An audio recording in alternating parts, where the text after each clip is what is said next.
महत्त्वाची बातमी समोर येते। परभणीतील सोमनाथ सूर्यवंशी मृत्यू प्रकरणामध्ये आता सुप्रीम कोर्टाने दिलेल्या आदेशानंतर परभणीच्या नवा मोंढा पोलीस ठाण्यामध्ये गुन्हे दाखल करण्यात आले। मयत सोमनाथ सूर्यवंशी यांच्या आई विजयाबाई सूर्यवंशी यांच्या अर्जावरून हे गुन्हे दाखल करण्यात आलेले आहेत। नवा मोंढा पोलीस ठाण्यामध्ये अज्ञाताविरोधात हे गुन्हे दाखल करण्यात आलेत। सुप्रीम कोर्टाने दिलेल्या निर्देशानुसार गुन्हा दाखल करण्यात आल्याची माहिती देण्यात आलेली आहे। तर परभणीतील सोमनाथ सूर्यवंशी मृत्यू प्रकरणामध्ये आता सुप्रीम कोर्टाने दिलेल्या आदेशानंतर परभणीच्या नवा मोंढा पोलीस ठाण्यामध्ये गुन्हे दाखल करण्यात आलेले आहेत। मयत सोमनाथ सूर्यवंशी यांची आई विजयाबाई सूर्यवंशी यांच्या अर्जावरून हे गुन्हे दाखल करण्यात आलेले आहेत। नवा मोंढा पोलीस ठाण्यामध्ये अज्ञाताविरोधात सध्या हे गुन्हे दाखल करण्यात आलेत। तर सुप्रीम कोर्टाने दिलेल्या निर्देशानुसार गुन्हा दाखल करण्यात आल्याची सध्या माहिती आहे।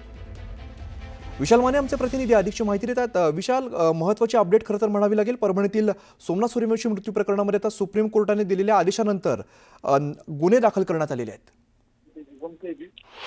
अमित, परभणीमध्ये जो काही संविधानाच्या विटंबनेचा प्रकार झाला होता त्यानंतर उसळलेल्या दंगली दरम्यान पोलिसांनी काही जणांना ताब्यात घेतलं होतं। त्या पोलीस कोठडीमध्ये सोमनाथचा मृत्यू झाल्याचा आरोप त्याच्या घरातील व्यक्तींनी केला होता आणि या संदर्भामध्ये संबंधित कर्मचारी असतील, अधिकारी असतील, जे अधिकाऱ्यांनी त्यांना मारहाण केली त्यांच्या विरोधात गुन्हे दाखल करावे अशी त्यांनी मागणी लावून धरली होती।